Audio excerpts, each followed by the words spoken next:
Hello, everybody, and welcome to the inaugural Beyond the Roll. Hi, everybody. We're slightly better than the first episode. we got one person participating. Hello. Yeah, not even your character voice. Off to a banging start. Leave it to Zach. Yeah, don't worry, Joe. No need to say anything. All right, well. So yeah, this is Beyond the Roll. This is where we're going to go behind the scenes, take a little peek at the episode that we just posted, talk about the things that we like, things that we didn't like, things that we wish we could have changed, and everything in between. It's just a little bit of extra content for everybody. And if you've listened to other Dungeons and Dragons podcasts, you know that a lot of them have similar themes and things like that to this, because it's just kind of fun to get a little bit of a sneak peek at what the players think and what, we actually think once the full episode's been edited and once we get to listen to it through. Because I don't know about you guys, but when we're actually playing, even though I'm the dungeon master and I know, 80% of what's going on, I do miss certain things that I don't hear until the listen back. So it's fun to get, at least to me, it's fun to get a little bit of backstory and everybody's opinions on what they think of what happened. And especially I want to know what you guys think of each other's character decisions and stuff like that. So that's basically what this is going to be. It's going to be quite laid back. It's going to kind of be a little bit of a call and response thing. So yeah, we'll see how it goes. And from there, we will, test the waters. We'll get a little bit of feedback, see what you guys like, what you don't like about this kind of episode, and we will go from there. But first, I figured since this is our very first Beyond the Roll, I figured we could start by the episode's completely edited now and everything like that. So I figured we could talk about what you guys thought about the final product. We'll get into actual details, but just any basic questions about, like, not things that happened in the episode, but maybe just talking about, us recording our first episode, because we've done some tests and everything like that, but this is the first time any of us have ever put on like our like entertainment hat pretty much and tried to not only play Dungeons and Dragons, but play it in an entertaining standpoint, from an entertainment viewpoint. So yeah, like anybody have any questions to kick us off? Well, so my first question, since it's kind of has to do with behind the scenes, is how long did it take you to edit this, being completely new coming into this? So it's hard to tell, because I guess the first little bit of behind the scene look here is when we recorded the first episode, it was around like the holiday season and the turning of the new year and stuff like that. So everybody was a little bit busy. So I knew that we didn't have a deadline for editing, and where this was the first one that I had edited all on my own, I did take it a little bit slow because there wasn't any sort of timeline that it needed to be done. But I would do like, there were a couple days that I did like, half an hour to an hour if I was just waiting for like dinner or something like that. But for the most part, I would try to do it in like 2 to 4 hour blocks. And I would guess altogether probably anywhere between like 15 to 20 hours. Wow. But that's including the fact that I have no idea what I'm doing. So the first like 3 times I tried to edit was just like me floundering around and like playing with different effects, figuring out like the that. buttons and like exactly what everything does, finding the shortcuts to do things so that I didn't have to like go up to like edit and amplify everything individually and stuff like that. So that took quite a while. And I also made a probably pretty rookie mistake, and instead of listening through the whole thing and editing out like pauses or bathroom breaks or anything like that, I tried to edit as I went, and that included like music cues and sound effects and stuff like that. And so anytime after that I would edit something out, my music would become unaligned and the sound effects would become unaligned. So I probably edited all those individually like 3 or 4 times before I caught on that it was a really shitty way to do things. And the other problem is that since our audios are all lined up, if there was like back chat that was like Zach coughing or Zach sniffling or Zach squeaking or anything that Zach does clicking his pen or exactly Zach existing. Hey, it's a rough life, guys. It's a rough life. All the things Zach does to distract from the podcast. Anytime there was anything like that, I had to go in and individually amplify it down to 0 instead of deleting it. But then if there were big pauses or like bathroom breaks, I would delete it. So there were a couple times that instead of amplifying somebody's audio, I accidentally deleted it, which pushed their entire track to the left. And I wouldn't notice until people started talking to each other. And then I would notice that like the talking was off, because if it was like Jimmy's death scene and Joe like made a noise and instead of amplifying it, I deleted it, Joe might not talk for another 20 minutes. So I don't know that he's off until I get like 20 edits done on Jimmy. And then I have to go back and redo the entire thing because it's so hard to line it up afterwards if you delete something. Yeah. And So I know it's really hard to like, I don't know, this is my first time doing anything like this, and it's hard. I'm just a fidgeter. So like me to not tap my fingers or, you know, like tap my foot or just do anything. It's tough. I need one of those. I like, gave Zach shit, but toys. in reality, he's the one that had the least amount of things that I had to edit out. He mostly just had like his throat cleared and a couple of those delicious tongue clicks in between words. But I'm going to guess that I was probably the worst. Me and you were the worst by far. Yeah. Joe barely said anything the entire podcast. So. Yeah, I mean, honestly, Joe, you're still here. Yeah, I'm just kind of listening. If your video wasn't on, I'm not 100% sure I would have known. But yeah, so the long of the short is it took way too long, and I think that the next time I edit, it will take maybe half the time, and then from there, like, it'll start getting better and better because it'll start becoming like second nature. And once I get a method down of how I want to go about editing, like probably next time I'll just go through and edit all the like noise out first, and like the me and Jimmy saying like I'm about to edit out 1 million of the likes I'm saying right now, and get all the kind of maintenance done first before going in and like getting it set up for people to listen to, like adding the sound effects and stuff like that. Yeah, because we recorded for quite a long time, but that was including all breaks, bathroom breaks, and everything. I mean, what was it, like, I think 4 or 5 hours?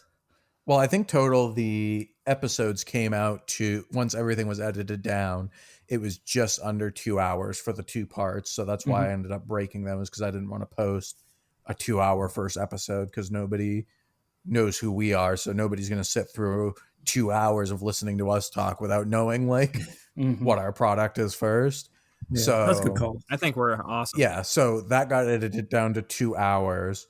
And I think everything together was like 4 hours and 20 minutes or something like that. But that's also including like the little bit of technical difficulty we had with like Zach's Zencaster shutting off and you with your kids and stuff like that. Yeah. Love kids. Yeah, Jim. But no, I mean, I guess one thing that I want to talk about, because it's something that was way easier for me than I expected, was actually like, obviously it's hard to get us started, and I am not like trained in like hosting anything or anything like that. But I think that I don't want to be a part of this podcast. If I thought you were a professional. Sorry. This podcast. I really led you guys on. Yeah. I'm not actually Brennan Lee Mulligan's brother. Oh, dude. I could have sworn. But I thought that playing D&D and recording it was going to feel a lot different. And honestly, once we actually started playing and stopped like the whole, how are we going to do intros? How are we going to do this? I think everything, at least for me, came really naturally. Yeah. So I didn't know how you guys felt about that. I didn't really feel like it was a whole lot different from just being at home doing it. I think the digital part of it is just a learning curve all on its own, just because I can't see how you guys are moving and all of that stuff. But other than that, I felt like it was pretty natural. Honestly, that's kind of like something that I never even considered anyways, because we are all used to playing in person for years and not even considering the fact that we're trying to record a podcast. But this is one of the first times we've played D&D over like a virtual thing. So that was I think you're right. Maybe that took a little bit of the learning curve away, because we were already trying to do stuff we weren't comfortable with. But what about you, Joe? I don't think it's been too terribly different.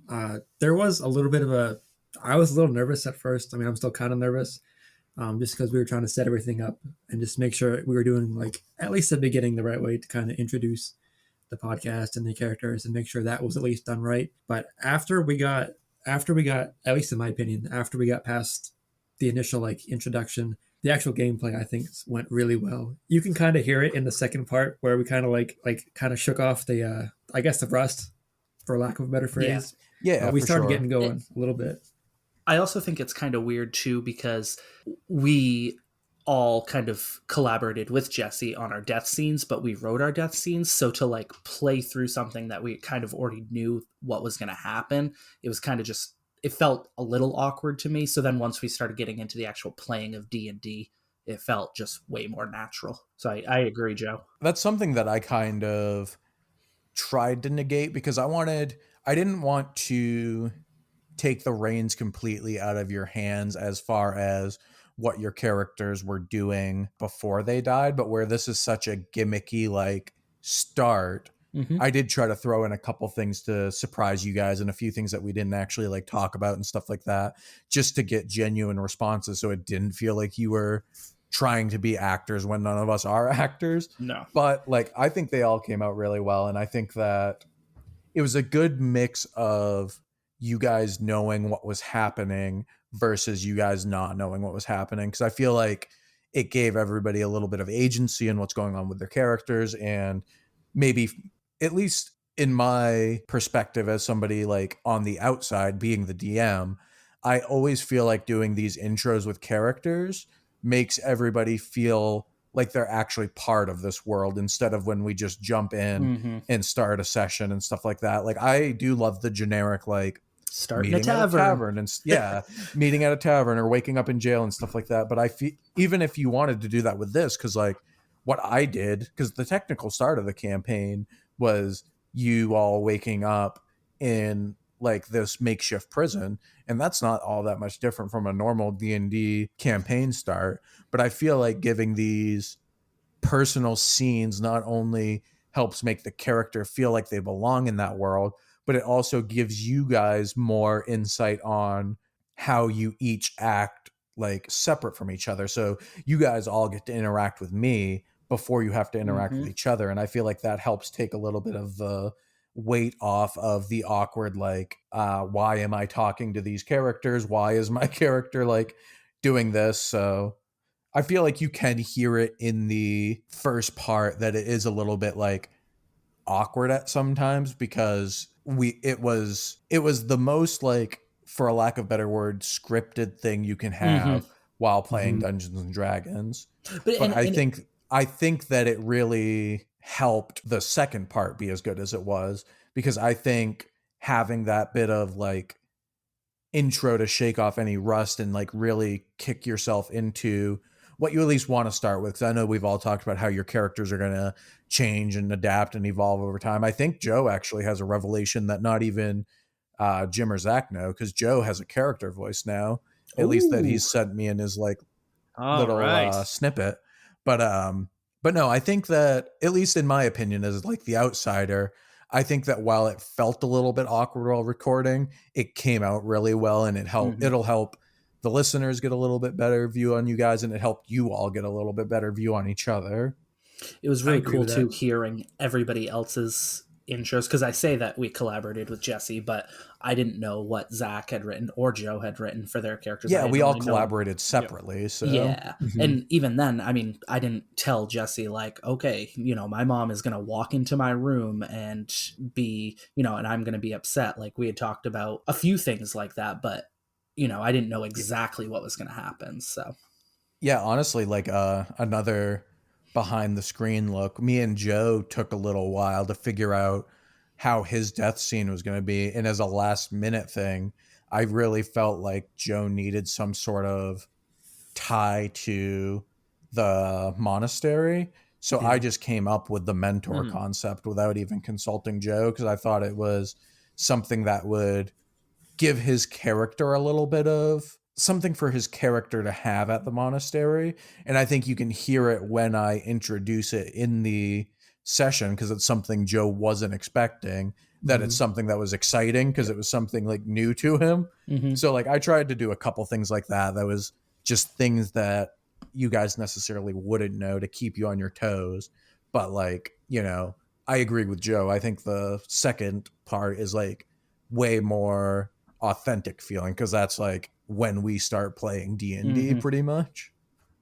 Yes. Did anybody have any like, and maybe I'm going too fast. I mean, I know we're talking about the behind the scenes, but did anybody have like any regrets or anything about their death scenes or things that they wish they could change? Because I know I have one personally, but I'm interested to see if you I know guys what do. yours is because we've talked about it a lot. I did a little bit, but I'm very curious to see. Well, you brought up the idea first. I'll let you go first. It was never my intention to.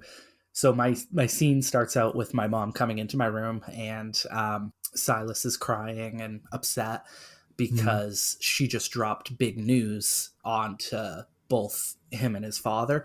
It was never my intention to just not share what that news was like with you guys or even any of our listeners, but it just never, once it got past that point, there was never a good point to actually bring it up again. Right. So that's kind of one of my regrets is I felt I made it kind of like it was this hush hush secret, which it is, but it wasn't meant to be in the death scene, I guess. I think that actually worked out really well because I agree. I was curious as hell about that, like throughout the entire thing, and like even when I was listening back through to kind of just see if anything was missed during their initial edits. That's one thing that caught my attention again. I was like, what is that? See, like, what was it? But I think it's kind of fun too because now it's like a motivation for me to try to like for my character to try to keep it a secret. Like because it is something that he is trying to hide from somebody. So it's just funny how like things like that work out. You didn't plan for it. Like it is still a regret, but it did work out in the end as well. Well, I remember we talked about it during one of our breaks too, and I don't know if you remember, but I heard it when I was editing. But probably you had like said that you had forgotten to mention it and that you hadn't meant to forget. But like we had talked originally about whether or not you were going to tell Zach and Jim about that anyways. So when you didn't bring it up, I wasn't going to like drop that as something as like the DM and have your mom like blatantly say it, because I do feel like it kind of had that cinematic moment of well, what are they talking about? Because we end the prologue, the session 0, we end your character introduction with you all playing like fantasy poker and a little bit of foreshadowing that something goes wrong after that. But it's almost like we have that missed chunk of time that everybody's going to be sitting on of what happened between that game and then Silas's mom coming into his room. Like I said, it worked out great. I guess I shouldn't even say it's a regret because I mean I think it worked out for the best, but it's one of those things, like you planned on doing something and it just didn't end up happening. So for sure, something we'll have to get used to is just letting the audience know what's going on, because obviously like you as the player or even us 4 kind of have an insight on what's going on most of the time, whereas they have only what we're telling them, and that's something I think I think you and I talked about it, Zach, but that's one thing that is hard because, and I think we'll get better as we progress, because this is as much as you guys knew because you needed a death scene. So all you knew going into this is that you were starting dead. And so I think that we had so much preparation like together talking about your death scenes and stuff like that, that we didn't do a fantastic job of communicating certain things to listeners. And I think those are growing pains of trying to do this as a podcast versus just playing it as a table. But not like that would be my biggest regret as the DM going into the death scenes, is that I think we came up with some like pretty cool ways of like having your characters die. But I think that there was a little bit lost in translation because we didn't really format it or anything, because I didn't want it to seem like a pre-recorded thing or anything like that. I wanted it to still feel like you guys were playing D&D, but I almost feel like if I had to do it again, maybe it would have been worth like planning out a little bit more. Like I cut 2 or 3 scenes of like you doing investigation checks, Jim, because like we just had like a lot of like, I want to go in like the living room, and then you would investigate, and then you went in like the bedroom, and then like I cut a whole scene of like you outside because it was just like dragging. Yeah. And that would be my regret, is just not putting more thought into how much stuff I wanted to like do during this. Well, and I think it's hard too, because we're adjusting to like playing. We've all played a home game before, so you know, like that stuff is just normal. But now you're editing out stuff that you know you're not, that doesn't matter. Like nobody's gonna want to listen to me searching under my parents' bed and finding sex toys, and not them. I don't know about that. Oh, damn, that'd be hilarious. Come on, I didn't mean to edit that out. Sorry. All right, we had that whole double-sided dildo thing of Robert or whatever your dad's name is. What was your regret, Joe? I know you had a pre-planned one. Then we'll move to Zach. Yeah. So mine, again, because of the way it was done, which I really liked, because you gave us control over the death scenes, but you had some control over the details, which I think worked better for both of us because it kept us both invested. But for whatever reason, I wasn't expecting a conversation, as if I wasn't going to even talk at all during my death scene, because that's normal, right?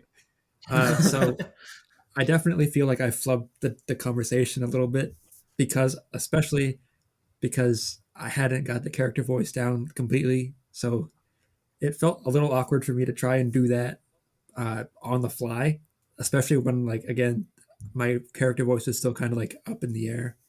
But thankfully, I didn't talk a lot anyway, so it wasn't terrible. But that was one thing I definitely think I could have done better on. And I mean, well, you can say that. Oh, go ahead. What's Sorry. that, Jim? I was say you can edit this out, which I mean now means you definitely won't.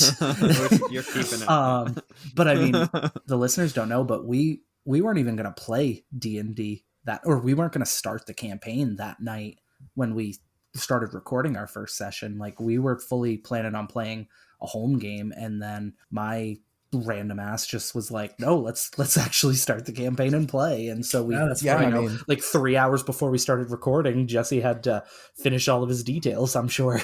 I guess that's the like ultimate behind the scene peek, is we had done two test sessions because Jim ran one.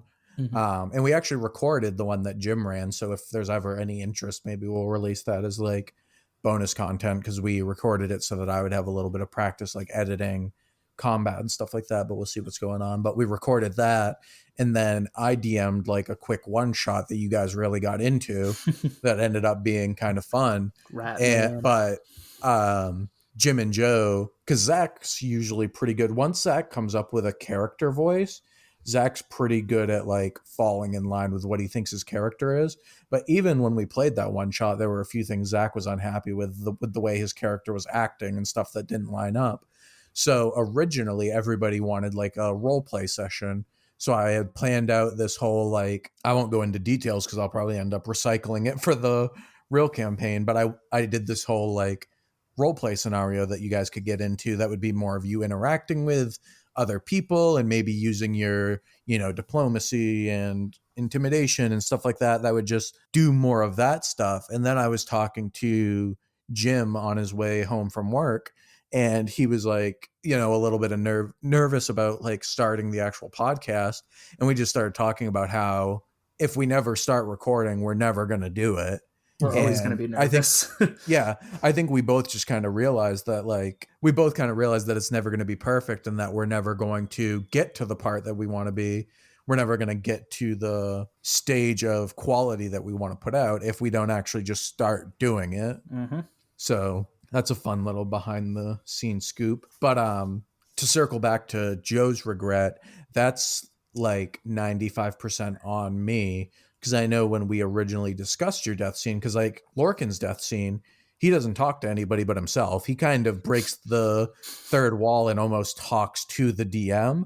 And I thought it was fun and quirky. So I'm like, oh yeah, that's cool, But like he doesn't talk to anybody in his death scene. And so like it's not out of the realm of possibility that you wouldn't be talking to anybody. And I know originally we had talked about maybe you going to like a tavern or something, or you going to a couple other places. And it just ended up to when I started writing your death scene like fully, that it was going to be too many moving parts to have you at the monastery and then head towards Hog's Feet, end up at a tavern, like get this information about the Wakefield Mountains and stuff like that, and then have your death scene. So I tried to figure out a way to get like half of that done at the monastery so that the second half was just Wolf's travels.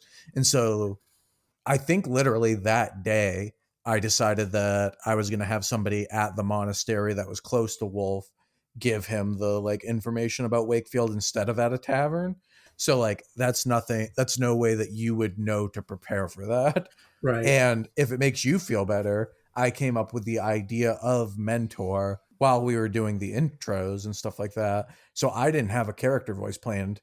Like the only character whose voice I like knew what I was going to attempt for is Silas's mom and the leader of the champions. That is Faith to you, sir? Yeah, Faith.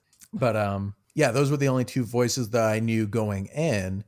And so the rest of it, I just kind of wanted to see what felt right. And again, I only had like 3 hours knowing that we were going to record, because like character voices is not something that I'm fluent in other than like my character when I'm playing D&D.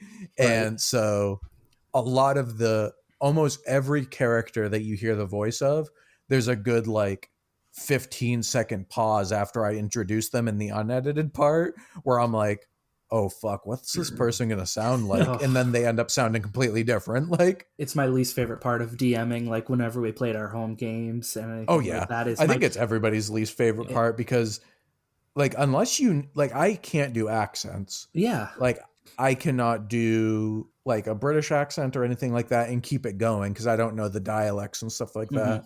And so it's kind of the nice thing about D&D, because obviously like accents and voices and things like that fit our world. But so like there's obviously not Britain in Omerja, big spoiler, but you guys cannot go looking for Britain. But like, that's where I died, buddy.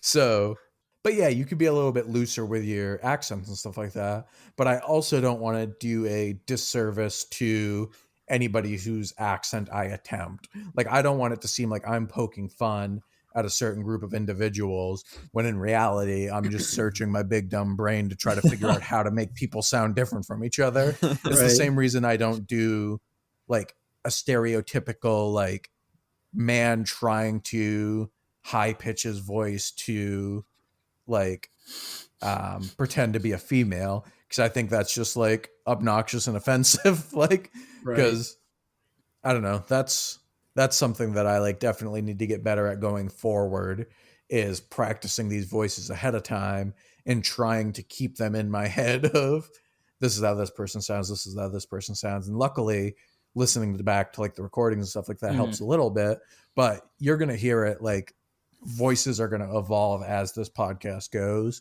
And like Jim, obviously you and I have heard it like a dozen different times in some of the podcasts we listen to. Like, people don't always land on what they're going to sound like in the first episode. So all the listeners cannot abandon me yet, because there's hope that these voices won't be completely shitty. I believe in you. Was there anything else, Joe, or was that like the end of your regret? That was it, really. Okay.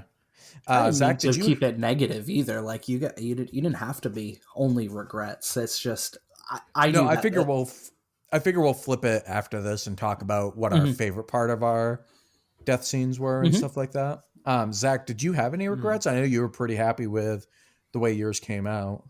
I think the only regret I really have really just comes down to prepreration. And that's just an ongoing problem that's going to happen throughout this podcast. Zach in a I just come in and I wing it in everything. Oh, whatever. But no, when you started talking to me, my mind just went completely blank. I had no idea how I wanted my character to act during this scene. I had no idea what he wanted to say to himself, because he didn't have that person he was talking to. So I couldn't just, respond to what you were saying. So I kind of had to, try to keep that scene, semi fun, but I had nothing to really grasp onto except for, what was in this empty noggin of mine. So, right. I think you kept it fun though. Like I genuinely laughed at your death scene. I thought it was I think great. it worked so perfectly. Like everything about it I think was great. And I know you, and because we talked like multiple phone calls about having you like teaching a class or having like a like other professor or something that he was talking to, and it's almost like Wolf's death scene where he was going to be in like 3 or 4 different places, where it felt so fragmented that I think it worked out better this way, just having, because I think Lorcan is the type of, character that would be walking around his cabin just talking to himself, being so excited about what's going on. So I think it worked out really well. I really enjoyed his scene quite a bit. No, I had a lot of fun listening back to it. So, like I said, overall, my regret for this episode is the same thing. Is just lack of preparation, and it's for sure. Yeah. Honestly, I think that your death scene though is proof that sometimes you can prepare too much, because I think that I tried to over prepare for the other 2 scenes, and you can hear it in the recording that like I'm trying to get more into it and I'm almost butting heads with myself while Jim and Joe are trying to tell their story and stuff like that. So I think it's something to learn going forward, that sometimes you do want to know some of what's going on, but that simplicity and off the cuff is better with certain things. Yep.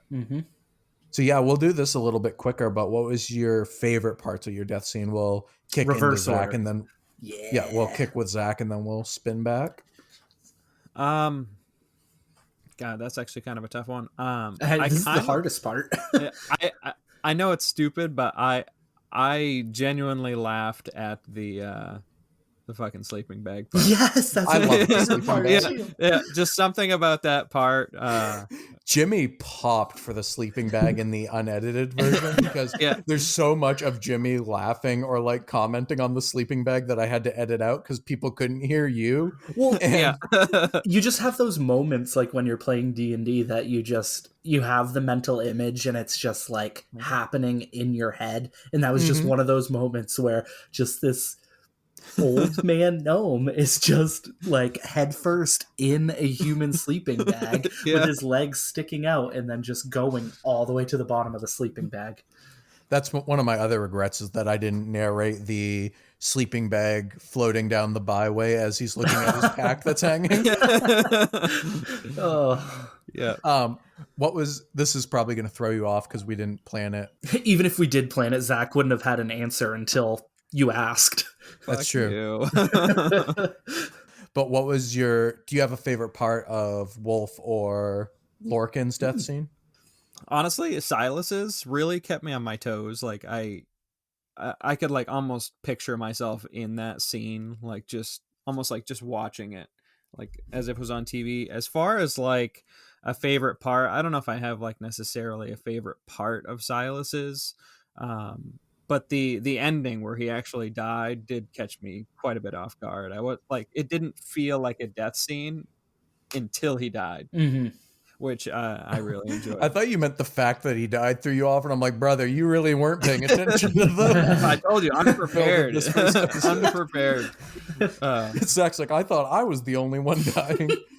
Yep. So as far as Silas's go, I liked how it just like it catches you off guard at the end. All right. What about you, Joe? What's your favorite part of yours? And if you have a favorite part from Lorcan or Silas? Oh, I can tell you the favorite parts from the others easily. Mine, not so much. I guess. Thanks. Glad I did well, Jesse, with your death scene. I have one for not just Wolf, that. So. I get I guess for mine, I guess the one part where I tried to be smart and just write in the dirt. I guess that just that was what my favorite is just Jesse. Like, what kind of dirt is this? Joe asked, and Jesse's just like, that's my favorite part, the dirt scene. Yes, I even mentioned it to Jesse on a phone call, or maybe it was while you were up here. We talked about the dirt. Well, you said that was one of your favorite parts of the entire session because it was like so creative and out of the box from like things we usually do, and like in a good way, honestly, because at the time, like Joe said, that I was like, what? How is he trying to fuck me? Like, what's going on here?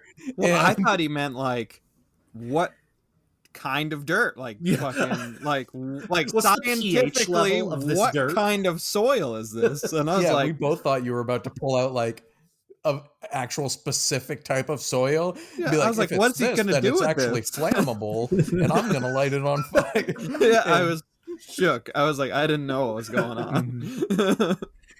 But that was my favorite part of it, just because I tried to be smart and creative. But my favorite part, this might sound a little cliche, but my favorite part of both of like Silas and Lorcan's was the background music specifically, because that was like the background music made it all like 1,000 times better in my opinion. So because we didn't talk about it with the editing, but a good part of that was finding themes that I thought fit your characters and stuff like that. I thought you did well with that. Yeah, I thought you did very well. I think Lorcan's music specifically really kind of, honestly, it explains Lorcan very well. And I guess if we're going like details, my favorite part was probably the beginning, is where he's trying to cast magic and like he actually did it. So that was my favorite part. He actually cast. You did do it like very well of showing the excitement in his voice. Mm-hmm. Yes, he was ready for it, and I really like that. Silas probably wasn't ready for it.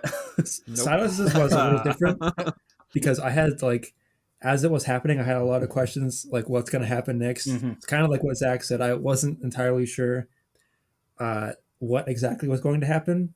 And I like that sense of suspense, especially like I know that we weren't like privy to each other's backgrounds, our backgrounds, like death scenes, but like the whole thing is kept on my toes.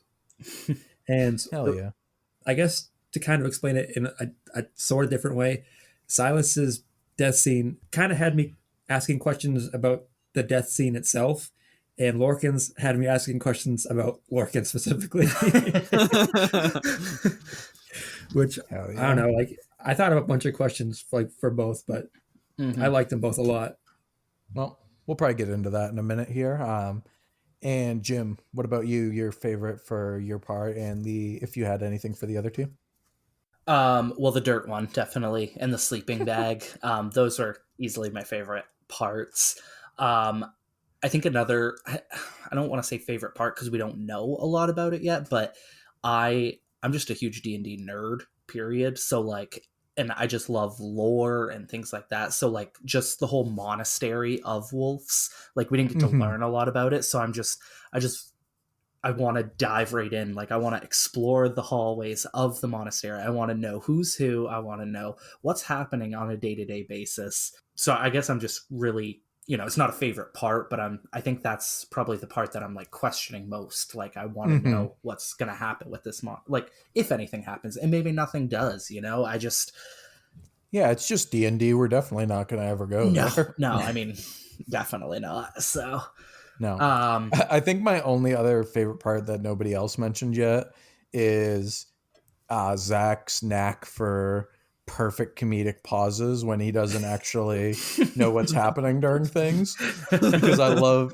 in the actual like intro where we're just talking and he forgets the name of where he's from, and then during his death scene there's the part of he casts his first two spells and he was so excited to do them, and so like I paused because like it seemed like he still wanted something to do, and then there's just a soft excellent in the background. It's also very I kind of found it interesting how like how alike some of our characters are in even just our death scenes or just period, like my parents are missing, and Lorcan's sister seems like she's missing. Lorcan and Silas both fell to their deaths that we know of. This is just all speculation. Wolf mysteriously died. There's the correlation of like where's this voice coming that Silas hears. There's just a lot of unknowns, and I think that's really cool. I think a really fun dynamic that I don't think even we've talked about is how much of a parallel there is between Lorcan and Silas, because you're both from Evermore originally. You both left Evermore. You both have like the mysterious disappearances and stuff. You both have like a lineage in Evermore because you're both from like wealthier families and stuff. And then we have Wolf, who's like a complete outsider. He's not even part of the square or anything like that. He's not from one of the major towns. He's like from an outside thing. So I think it gives it a really cool dynamic of Silas and Lorcan can definitely relate to a lot of the same things. And Wolf has this like completely different like outside perspective of everything. I think that's going to be something like going forward that's going to be really fun to see how that plays into everything. I agree with that. I did want to cut back in real quick because I forgot to comment on Silas's death scene, because there were two things that I really liked from your death scene. Number one, and it's one of my favorite moments from our brief time like DMing for this, but like one of my favorite moments as a DM, because we're all starting to actually learn the mechanics of the game now, is you trying to cast message to your mom. I thought that was a really cool thing that like threw me off for a minute. And you can, I think, hear it in the recording, because I thought it was a really cool way to do something. And obviously a little bit of a spoiler, but within the mechanics of message, I knew more than likely she wouldn't be within the range for it, but I thought it was such a cool move that that's why I like started introducing the voice a little bit more, because I thought that like you deserved something, even though there wasn't a role or anything attached to it. I fully wasn't expecting an answer. I think it was just, it felt right at that time for Silas to do, you know, like he left on a bad note with his parents, you know, like his mom said, "I love you." And that was my second one that I wanted to say. Was sorry. The long pause after the "I love you." And then it got edited down a little bit, but I tried to keep like the authenticity of it. But like the general uncertainty in your voice, and all I edited was like the ums and pauses and stuff like that. But the authenticity in your voice of trying to figure out whether or not Silas was going to answer her, because I know how like you are as a person. Right. And so I know that that was like a hard decision for you to make. And I just thought like that whole thing was pretty killer. It's also very hard. Like sometimes I feel not bogged down, but like the mechanics of D&D sometimes like fuck you, because like, I mean, I'm fine with the message. I mean, it's a cantrip. The message cantrip only being 120 feet. Like Silas fully wasn't, I don't think, expecting an answer, you know, maybe a long shot. But like it was, I as a player was kind of thrown off because it says, you know, you point at a willing creature, or not a willing creature, but you point at a creature and they can hear this message. So, you know, like just trying to, you know, point in all directions seems kind of silly. But I did want to like convey this, that, you know, like he does love his mom, and you know he's trying to find her, whether, and he can't just say it out loud, you know, as he's being searched for by Nico. So, you know, it felt weird sometimes by the mechanics, but I think it still worked out. Oh yeah. So.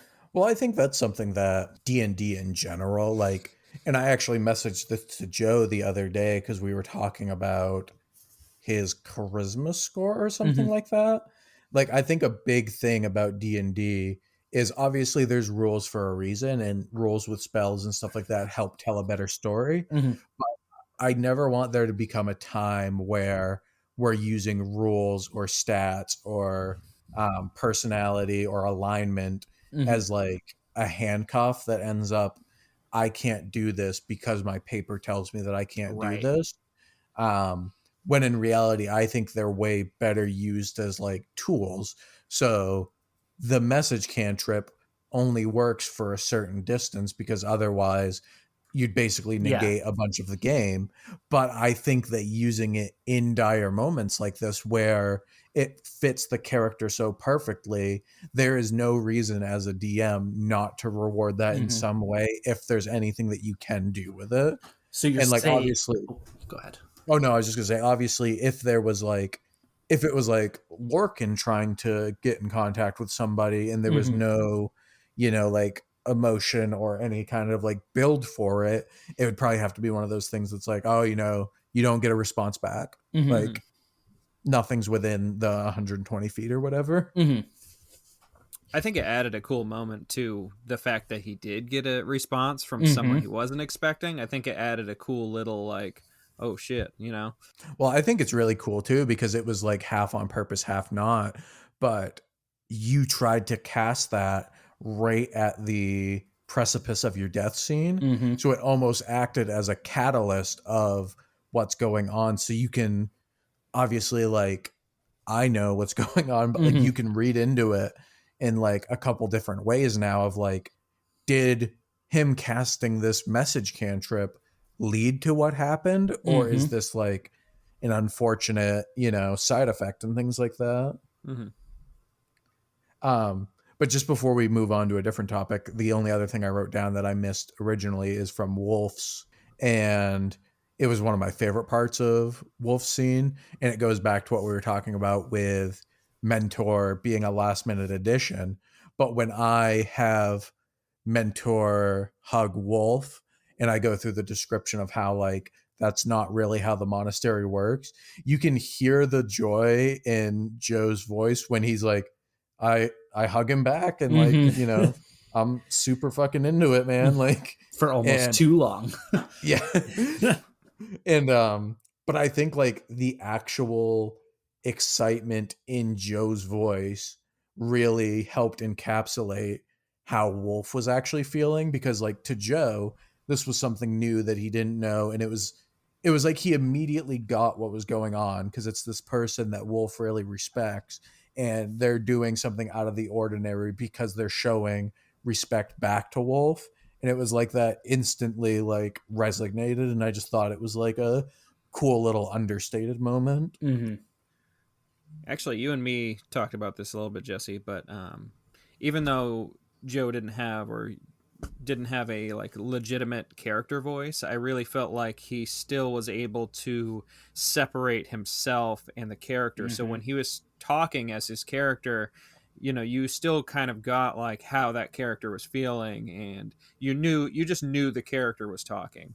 And Agreed. I thought it worked really well. I agree. I think for coming in and not knowing what to do for a character voice and being kind of like a little bit self-conscious about it, because I know Joe felt a little bit behind the eight ball with everybody else knowing roughly what they wanted to do. I know Jim kind of fell into his a little bit, but I think that going into it, honestly, I think all three of you did a fantastic job of at least differentiating and remembering to speak as your character when you wanted to do that. Because I know one of the things we talked about, and it's something that happens probably at a lot of table games and stuff like that, is there's a lot of, Jim will turn to Zach and be like, oh, do you think we should do this? Or like, should we do this? Like, what do you think we should do? And I think those are great moments for characters to talk to each other.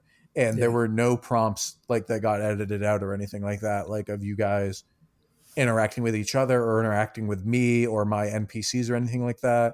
It just like felt so natural, and it was something that I wasn't expecting. I'm going to be honest. I think a lot of that has to do with the fact that we're doing this digitally, because I can't just turn to Jim. Yeah. Like I can That's turn fair. to him on my screen, but he doesn't know I'm looking at him necessarily. You know what I mean? So it's Right, well, almost and like, there's so many it's almost moving like we have parts, to, so. we almost have to like prompt him. We have to prompt because it's the only way to get their attention. And I think it's playing to our advantage. I think agree. so too. So one thing I will say, just because I know we were going to try and talk about it at some point, but since we're already like right here, I don't think our characters ever actually introduced ourselves to each other. I said the same thing. I think we just kind of picked up on our names, like as because we already knew each other's names as anyway. we were gone. Yeah. That's definitely a regret of mine. I mean, that's something that's going to happen, and like we'll get into it a little bit more here, but I have like a bunch of DM moments like that like don't actually make sense in the grand scheme of things. But no, I think there's going to be a lot of things like that, and that's another thing that I think will benefit from getting out of the growing stages of early campaign, because obviously everybody's going to know each other's names and stuff like that. Yeah. Like it's just something that's going to happen. And when you're trying to juggle like getting done your death scene, doing all this stuff, and then like introducing yourself to people is not really like your first idea of what's going on. Right. So I And mean, I think, like, I don't know, I didn't notice it, but like right, it definitely makes sense now that somebody's pointed it out, you know? Yeah, thanks, I didn't notice it until I think we were at dinner and one of you guys mentioned it, and I was like, that is right. But I think that also does play in back to what Zach said about having to like verbalize everything, because we know more, we have more insight into what's going on than the audience does. So that ties back in, because like obviously we all know each other's names, but they have no way of knowing that. So it's gonna be a little bit of a learning curve to really like verbalize everything that's going on, because some of it's just like, to at least to me, some of it's like the names were just like so like backhand knowledge compared to like what was going on, that I didn't even think of that. But to someone who doesn't know, they're gonna catch on to that pretty quickly, I think. But that does tap back into what he was saying earlier. And there was I may be wrong, I'm just going off of the couple of times that I did listen to it, but I don't think there was ever a point where I, as Silas, said like Wolf or Lorcan. There was times as me as the player was like, oh, I stand behind Wolf, or I follow Lorcan, but I never like was like, oh hey Lorcan, like how you doing? So yeah, you did a lot of sir and things of that nature. Yeah. No, I think like we'll jump forward a little bit and then we'll kick back into the beginning of your after death scenes, like the start of part 2. But I will jump ahead with, because it completely relates to what Joe's saying right now. And my biggest regret of this entire thing, other than like preparation and stuff, because that you're never going to get down, but I wasn't anticipating you guys to split the difference. I wasn't anticipating Lorcan and Silas to go back to pretending to be unconscious and for one person to be up. I figured you'd either all see what's happening or all play unconscious or something like that. And Zach and Jim, Lorcan and Silas being from Evermore, from one of the main towns, you two played unconscious and Wolf stayed up. And Wolf's the only one from like a monastery. He's not completely tied in to what's going on in the square. He probably knows some of the things, but I made him make a history check for the champions because I didn't know whether or not his character knew about them. But there is no world where Lorcan and Silas wouldn't know who they are, because the champions are pretty much like celebrities around Omerja, and especially throughout the square and stuff like that. And Joe and I talked about this a lot, but one of my biggest regrets of this first session is how sloppy the champions introduction came out. Because a little bit more behind the scenes, but halfway through is also when we had the issues with Zach's internet. So we had like broken it up so much that by the time I had introduced them all, not only did it drag a little bit, but there was needless exposition of he does this, she does this, they do this, the girl with the purple hair does this, the elf does this, because I was trying to play coy that you guys hadn't seen them, but once you woke up, you would know who they are. And that's a big like missed opportunity on my end. Is I think it's just like congruently it doesn't make sense with world lore and stuff like that. And obviously we can play it off a little bit with the fact that we're dead. Exactly, you all died, yeah, and like it's a pretty hectic fucking thing to wake up to. But there was to me at least, the regret is just the needless confusion of just not saying their names and stuff like that, because that would have made the whole scene a lot easier to follow. And like you said, it also could work out where, Lorcan and Silas are from Evermore. Like maybe we've seen them before. Like maybe it's not such a big deal as to, like, they are celebrities, don't get me wrong, but maybe we've seen them before and Wolf just doesn't know. So he's not going to be like, oh my God, it's the champions of Omerja, So I think it still works. Yeah. Yeah. To Wolf, I feel like it's the equivalent of like, he definitely knows who these people are. It would be like if you were from another country and you saw like a political figure from America, like you would know who they are, but like you're not necessarily going to find it as big of a deal as some other people might. But like that was the biggest thing that threw me off, is just because like Wolf realistically could have known about them or could have not, but I didn't capitalize on doing the reveal when you both stopped playing unconscious. I still think it makes sense, because we, like, kind of like I told Jesse, like it could have been a missed opportunity, but like we literally woke up in hell, or something equivalent to hell, and we'd all just died, and we all didn't know each other, and we were all then told to escape. There's a lot going on. He also said it was. I wasn't sure if it was a man or a woman, so my mind was on that. And he also said it was my like favorite parts, gray, and like he described like the colors in the actual world, which I don't remember the specifics, but that was a very hectic situation when like not even the colors were right. So I think it's very reasonable that we wouldn't notice. But since we're all like ready off the rails and everything, my other big regret that I didn't capitalize on is when you guys went through the portal, I never made it clear that you were back in Omersia. And that was supposed to be like assumed.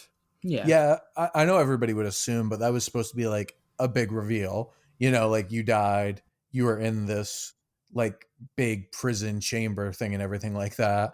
And it was supposed to be the big reveal of like, after all this like bullshit, you guys are back with your feet on Omersia soil, even though you're dead. Like, I feel like that could have been capitalized on more. And it's something that going into session 2, I will try to work into it, being like, you know, probably the beginning is going to be something along the lines of, you guys are now actually able to take a moment to see what's going on and like really digest the fact that you are dead, but you're back in Omersia. Like, that's not a normal thing. Yeah. I wonder what that feels like for our characters. Like, is that a physical feeling? Like, would it feel different? Like, do you feel like a ghost? Like, I was thinking about that too, because it's something that as D&D players, you get a little bit numb to, but like, you all 3 individually died. And like, Lorcan never felt more alive. Yeah, Lorcan had the best day of his life. Yeah. I literally wrote down on my notes of stuff to talk about Lorcan's best day ever, because he learned magic, he learned all this, and then like he had a couple hours that were shitty when he had to walk to find his pack, but after that he was good to go. Yeah. So yeah, what'd you guys think of part 2? What were your favorite things? What'd you like? What'd you not like? We all know what my favorite thing is. I think that's a good thing to talk about.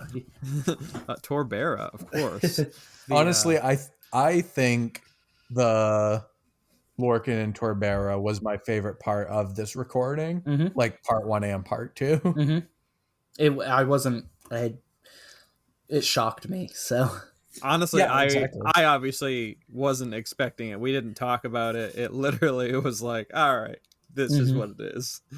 Yeah, and I know I've talked like a little bit about it without giving spoilers to you guys, but like you'll learn this further that you talk to them and stuff like that. But like that's just part of Torbera's character, is she is like very naturally this person that, you know, will flirt with people, and they're very like, we all know very different though. They're a very like playful. This time person. It's real. Yeah. Oh yeah. They have a real very deal for her. They have a very playful and flirty personality and stuff like that. So Lorcan kind of being a little bit of a like awkward but pretending to have the situation under control, like that is the perfect target for her to just be like, yeah, okay, like I'm gonna play along with this. This is fun. Like, and yeah, that was. You won't be saying that awesome. When we're walking down the aisle. You know what I mean? Ooh, can I be your best man? We're not there yet. Not Silas. Me, Jim. Oh, for sure. Okay, yeah, cool. Why not? Just like, you and Jesse up there playing D&D as Tobera and Lorcan, and Jim as the best man. Jim's like, no, I'm putting you on the spot. Can I, Jimmy Gledhill, be Zach Ledford's best man?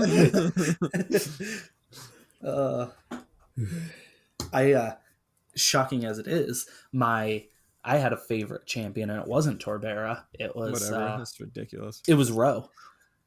Really? Yep. Yeah. I mean, maybe for some, it's a very easy mental image to imagine.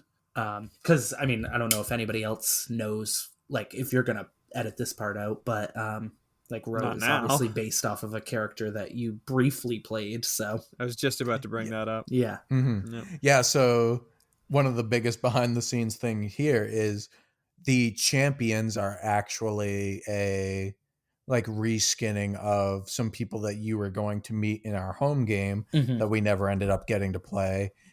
But they were going to have a different purpose in that campaign. So I had picked characters that made sense for that campaign. And then when we came into this, the champions ended up in a different role in my planning. And so I ended up wanting to go back and reskin a couple of them.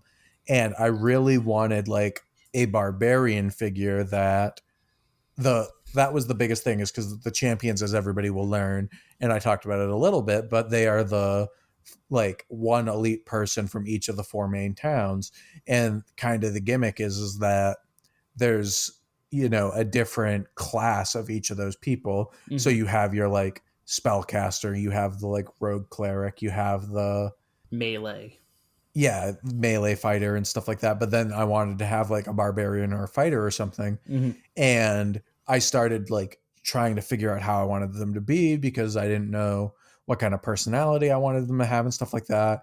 And eventually I was just like, you know, this is the perfect time to just throw in a character that I've used, because I already have like a personality set for them. It's way less work that I have to do. And they're like aesthetic and stuff like that, because Rosa half Goliath, and there's a lot of stuff that we'll end up getting into that we talked about a little bit in session 0, but like Goliaths aren't really from Omerja anymore. Like Goliaths have been relegated to the Icelands and stuff like that.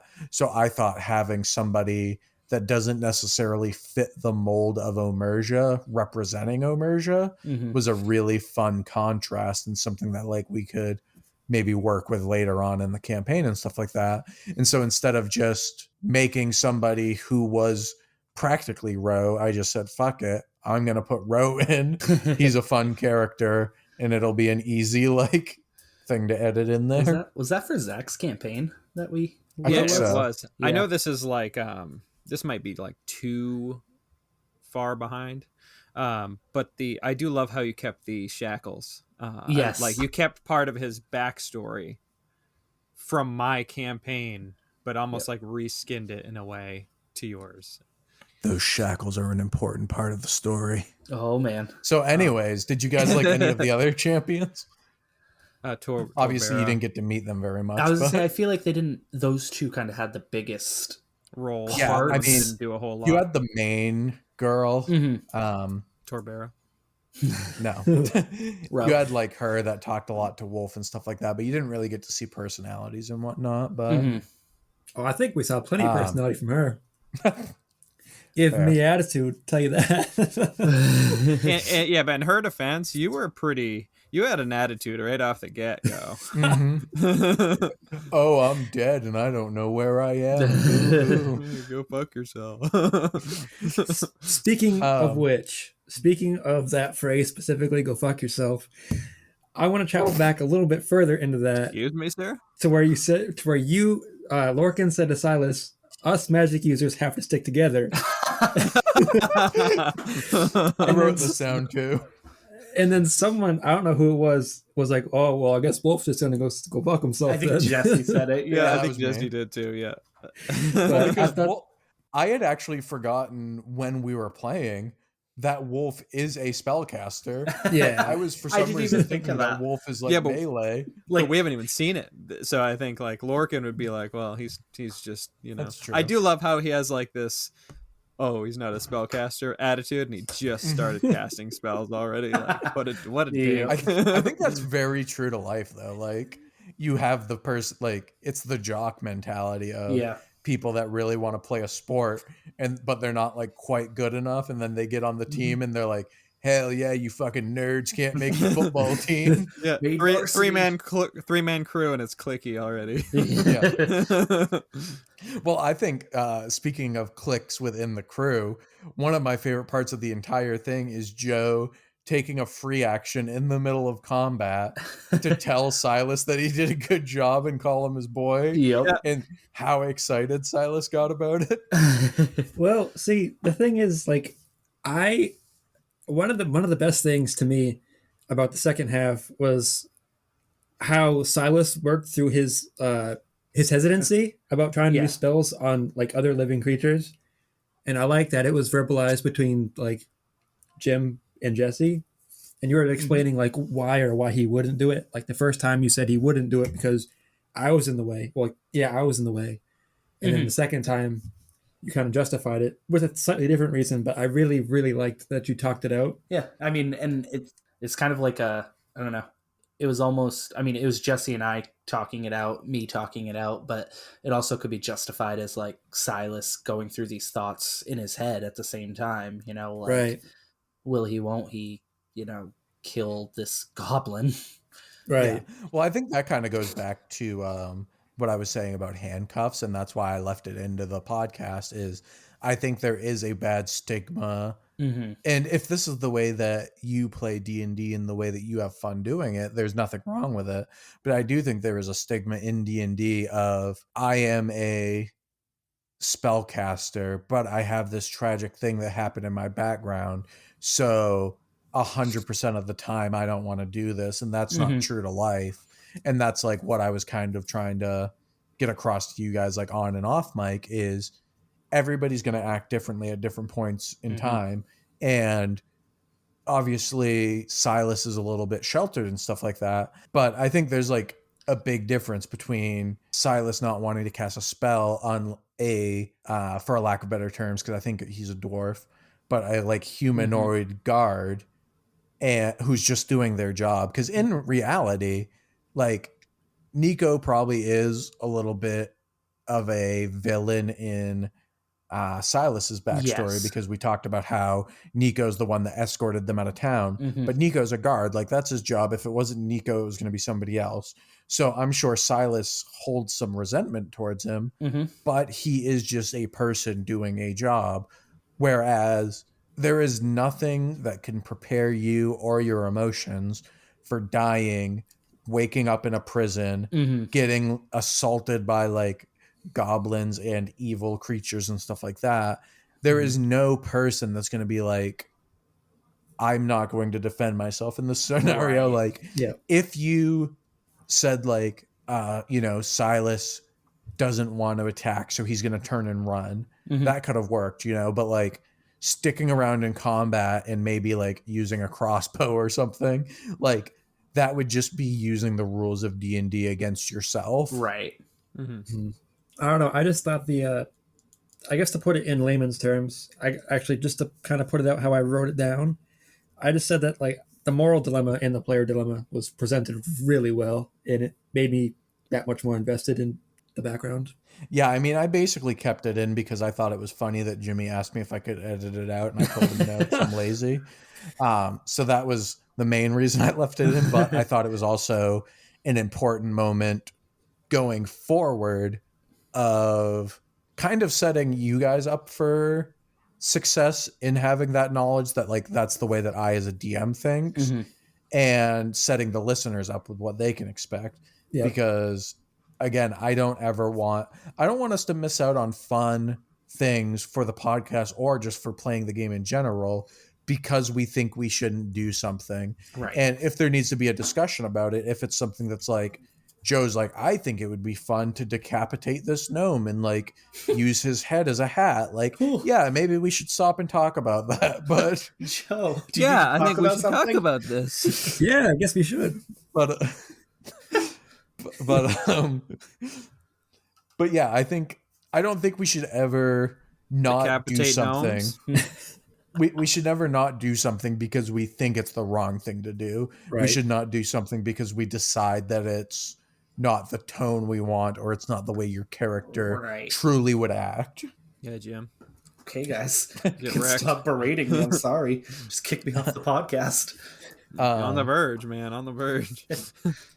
I will say just real quick, because we will have to start wrapping up pretty soon, but one of my favorite things about this entire thing, and it's very generic because this is Dungeons and Dragons, but going into that first fight, I thought was so fun because there was all this build, and it's almost like, for a lack of better terms, because I can't think of one right now, it was almost D&D blue balls of we spent like 2 hours doing these death scenes and stuff like that. And then when I said roll initiative, it was like a new energy had been breathed into the room. Yeah. And everyone was like, oh yeah, time to fight.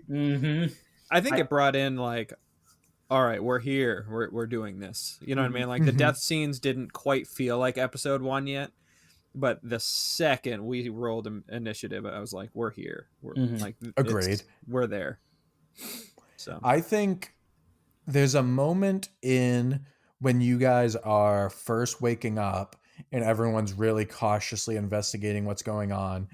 And I think if I had to pinpoint it, it would probably be Silas trying to figure out if the Bagman, who we haven't even talked about, and Bagman's one of my favorite things because it just becomes it's one of my favorite things because it becomes a running joke.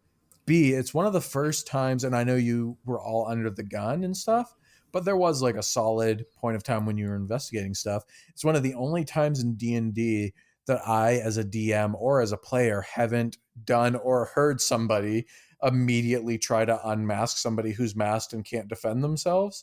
And so I thought that was fun that it didn't even get brought up. It didn't get edited out. Didn't cross our minds. No, it wasn't me prompting you guys not to fuck with him. Like nobody tried to unmask him, but there's a moment where Jim is trying to figure out if they're a man or a woman, rolls a nat 1 or like a 3 or something. Yep. And I think he rolled like a 3 and then tried to investigate more and rolled a nat 1 or something. I can't remember now.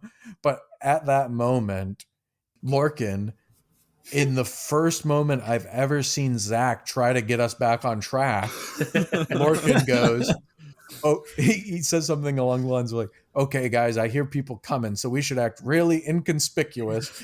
And then Silas chimes in with, does anyone know if this is a man or a woman? And Lorcan immediately abandons all rationality, and he's like, oh, let me check. And just immediately jumps off. And I think that is when we started playing D&D. Like, I think that is when the dynamics started to like turn up, and I don't know about started to come together. I don't know about you guys, but like I felt like that was a Lorcan move to make. Like, all right, let's get back on track. Oh, look, let's do this. Like, yeah, something shiny. Like, I don't know. It wasn't on purpose because that's just how I am too. But it I don't know. It felt good for the character still. I wrote that too, actually. Like that thing that Jesse just said. I wrote that down. It's pretty great. It's way too early to talk about because we know literally nothing about him, but does anybody have any theories as to like the Bagman, like anything about him? So I don't have a theory, but I have a question. Ooh. Jesse. Yeah. Bagman was almost left in hell. What would have happened if I hadn't picked him up? Can you say? There was never a part of my mind where Bagman didn't make it out of hell, but just this split second of thinking about it, knowing who Bagman is, the trajectory of the first half of this story would be significantly different in an equally as fun way. If you guys just forgot them. Completely derailed the first or the second episode. Just, oh my God. Yeah, like it would have been something that we could have worked with and it would have been very fun. And once you find out who Bagman is, you'll obviously get why it would be so funny / impactful to the story. But like it would have been great. Like there was a 30-second interval where you're all getting ready to go through the portal, and it's when Lorcan has so much bravado because he just had that like interaction. He just killed a bunch of people. He can cast spells. He cast magic missile. He's like, come on, guys, we got to go through the portal. And there's like a 30-second interval where you guys talk to each other and then start going to the portal. And then finally Wolf's like, I'm going to pick up Bagman. And I'm like, okay, there it is. So touching on the Pit Fiend just really quick, when the Pit Fiend appeared, were they pretending to be unconscious? Was it just me that was up? Yeah, it was just you, and you were struggling against your chains, which I wrote down as one of my favorite moments because I love the realism of Lorcan and Silas going to play unconscious and Wolf being like, I'm going to just try to break out, guys. Like, I don't want to know what's happening. And I love the reaction of Zach and Jim in the background of, oh no. but it kind of worked perfectly because like the Pit Fiend showed up and was just like doing rounds pretty much.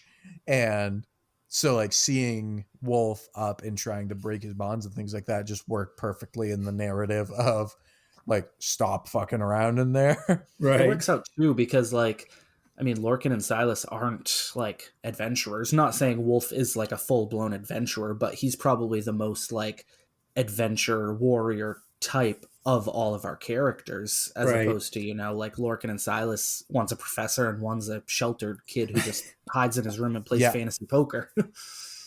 I feel like Wolf has a lot more street smarts and instinct than Silas and Lorcan. So in a situation like that where like Silas and Lorcan maybe think that playing dead is a way better way of doing it because it might be safer, Wolf's instant mindset is, no, I need to at least like be able to defend myself or something. Like, right. I think it's going to be a very interesting dynamic because all three of our characters are sheltered in some way, and it's going to be interesting to see how that plays out in like big decisions down the line, because there's all going to be a potential, I guess for lack of a better term, like a potential miss in logic because of like the peculiar quirks of everyone. But it's going to be interesting to see how that plays. It is very interesting because like as D&D players, like Joe and Zach probably have similar experience in playing, and me and Jim are probably similar in having like the most experience in playing.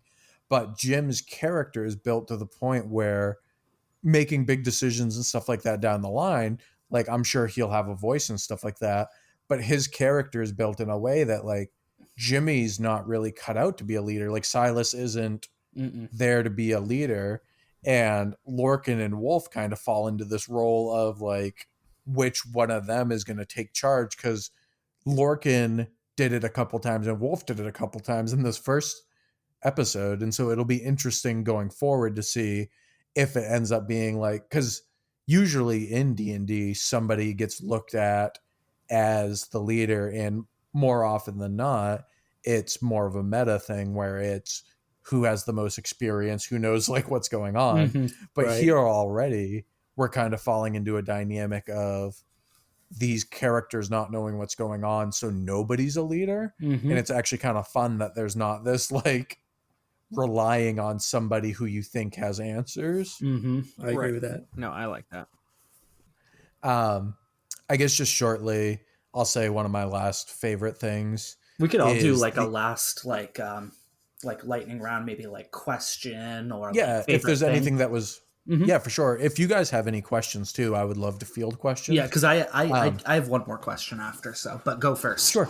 I'll just say this super quick because as far as I can remember, I'm sure I missed a million things that I'll be sad about later. But one of my favorite things was the interaction with the leader of the lesser goblins, I guess, the like jacked one. The interactions that you guys had when he tried to grandstand and say that he just wanted Bagman and you guys could leave. I loved Silas just pretending like he's gonna go for it, and then the like moment where he like kills him, and it's like the lesser goblin being like, "No, my best friend, my buddy," and Jimmy's like, "No, don't say that." I think I tried to pat him out from being on fire at one point. Yeah, something like that. But that I thought that was a really funny part, and I thought it really helped close out that fight, because I was kind of disappointed with the fight at first because they kept missing, and I could not roll to save my life. And we had the quick moment of like Joe getting schooled by the little ripped goblin. But I feel like them missing every single time kind of made the entire feel of the beginning different, because I wanted it to feel very high stakes. And I think that the fight actually made it feel lower stakes at the end. But I'm glad that it ended in a comedic way, because then it made the lower stakes make sense, if that makes sense. And that actually, that was kind of my question. You led right into it. I was going to ask, did you expect the fight to be harder for us? Because I do feel like we kind of just steamrolled it, cakewalked through it. Yeah, I mean, we also used spell slots right at the beginning. Yeah, as well. I mean, I'm not naming any MVPs, but I mean, I took out 7 goblins. Yeah, I was gonna say you took out 7 at once. Dude, I cast magic fucking missiles. That's true. And Wolf carried bad. First fucking day, magic missile. Man, what a guy! Like it's such a crapshoot, man. Because there's a world. Like, I know these area of effect spells and stuff like that, because like we ran into it in the testing we did when you DM'd and I played, because I had some area of effect things that wiped out an entire combat for you. Payback. But like, it's such a crapshoot, because there's a world where you guys can't roll to save your lives, and you have to rely on Zach's magic missiles. Yeah, and I mean, I think to decide on how many were grouped together, you had me roll a d8. Like, there's a world where I rolled a 1. You rolled a 7. Yeah, or if I had rolled a 1, then like that's a waste of a first level spell. I mean, to kill 1 goblin, I mean, that's not a waste, I guess. Yeah. But I think we hit a lot of luck for sure. Like, it almost worked out the way I wanted, because I did want to introduce the cleave rule early, because I think that's an important thing for people to know going into it. Is that cleave rule is in effect. You know, I wish there was more damage done. Yeah, I wish I could have hurt you. I didn't take any damage. No, nobody did. Nobody did. No. I think my pride took a pretty big hit, though. I think one more quick, because mine was kind of a 2-parter.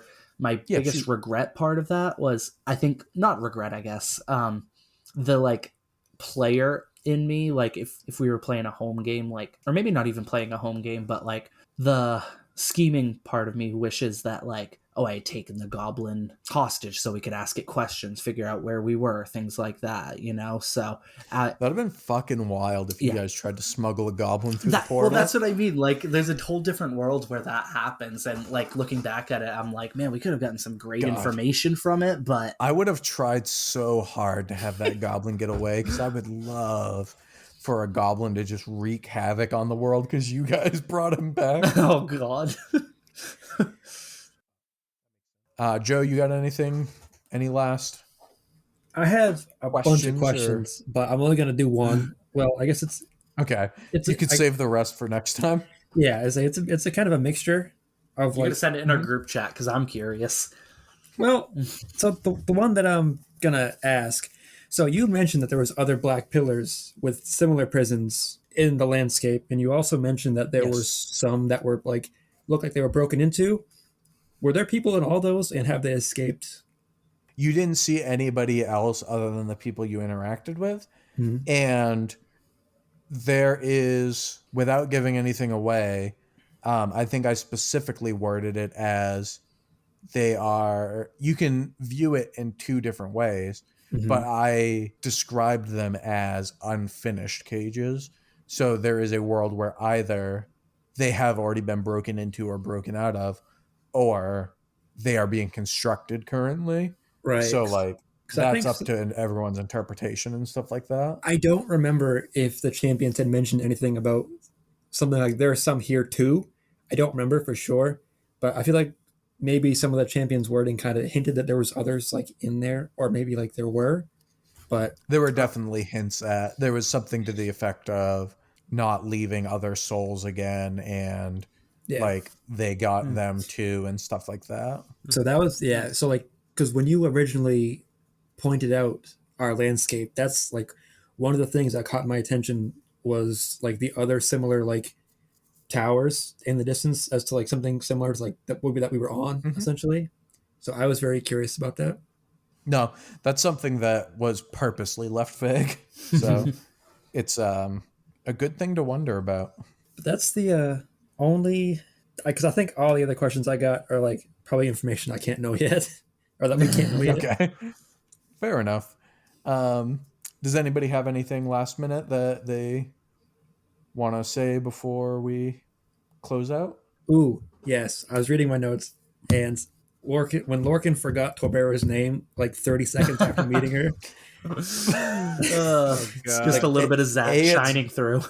Yeah, I was gonna say A, it's perfect Lorcan, and B, it's perfect Zach. Like, yeah, that made. Thanks, I also I love that he misheard me, but it also was perfect because I say you learned her name, and he goes, "I certainly did forget her name." That's exactly what I wrote down too. Yep. Oh man. All right. Well, we're gonna wrap this one up here. Thank you all for tuning into the first Beyond the Roll. Hopefully you guys liked this. Two things. A, send us any suggestions that you have of things like ways we can make this more interesting.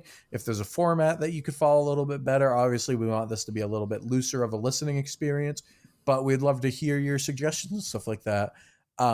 Second is the fact that I would like to introduce a recurring thing if there's interest in it for the end of Beyond the Rolls. And I would love to answer fan questions, and we're going to pick one per Beyond the Roll, I think is the plan as of right now. That way we can, because there is plans down the road to maybe do some question and answer episodes and stuff like that, get some information on us or on the campaign, a little bit of a mix of the two. But yeah, I thought it would be a fun way of answering some things off and on, and it would make the Beyond the Roll feel a little bit more special, maybe be a little bit more exciting, things of that nature. So the last behind the scenes, yes, send us some questions. Anything you want to know. It doesn't have to specifically be about D&D. Yeah, I mean, I was going to say the session that we're on, but yeah, I mean, fuck it. If you want to know what Joe's favorite milkshake at Denny's is, hit him up. Like, I want to know. Joe, what's your favorite milkshake? What is your favorite milkshake? Kind of put me on the spot here, but chocolate, I guess. Oh yeah, don't say the wrong thing, or we'll never get that sweet Denny's sponsorship. It goes back to being unprepared again. I think something we'll work on in the future, Joe. Right. Yeah. Okay. Can I say something really quick? Now that we talked about Denny's, I got to bring this up. It's like, okay, so I went to Denny's for like a year straight, and I ordered the same sundae every time for a year straight, and it never came out right except for once. Like that's a Denny's sponsorship right there. Oh, no. So Bangor, Maine, step your Denny's game up. And I was a witness to this because I went with Joe, I would say probably 80% of those times, because it was when we were working together right down the road. And he's not lying. It would and it wasn't a complicated order. And I'm not saying that like they weren't busy there and that mistakes don't happen, because obviously they do. But for over a year straight, it was either the wrong kind of ice cream. There'd be a completely random topping. One time he got an entirely different dessert that wasn't a sundae. He got like some form of a lava cake or something.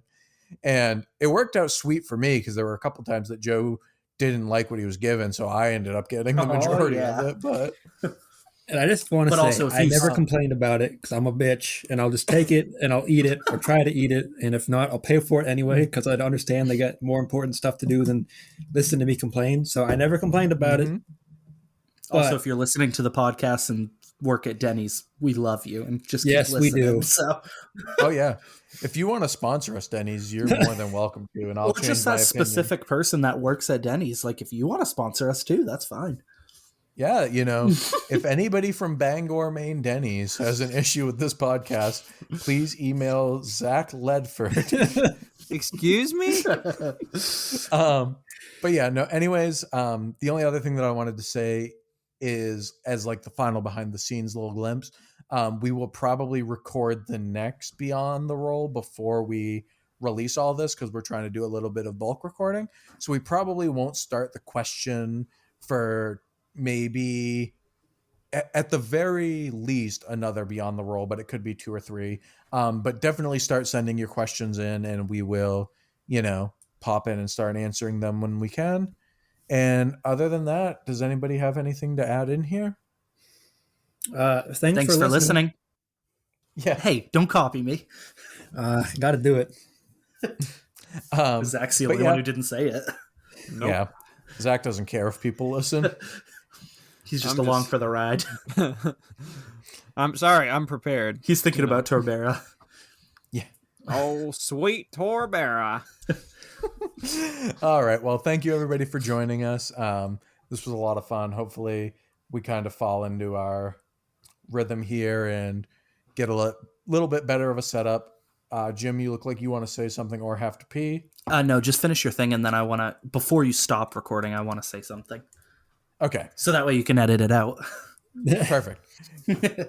Thank you all for joining us very much for Beyond the Roll. We will see you next time when we start Chapter 2. And you guys are in for a very interesting chapter, I think. We didn't even get to talk to it very much, but you're going to learn all kinds of fun things, like who it was you met when you went through the portal, and maybe a little bit more. We'll see what happens, but tune in for that. Until then, I'm Jesse. Thank you so much for joining, and we will see you all next time. Thank you, guys. Thank you very much. See you later.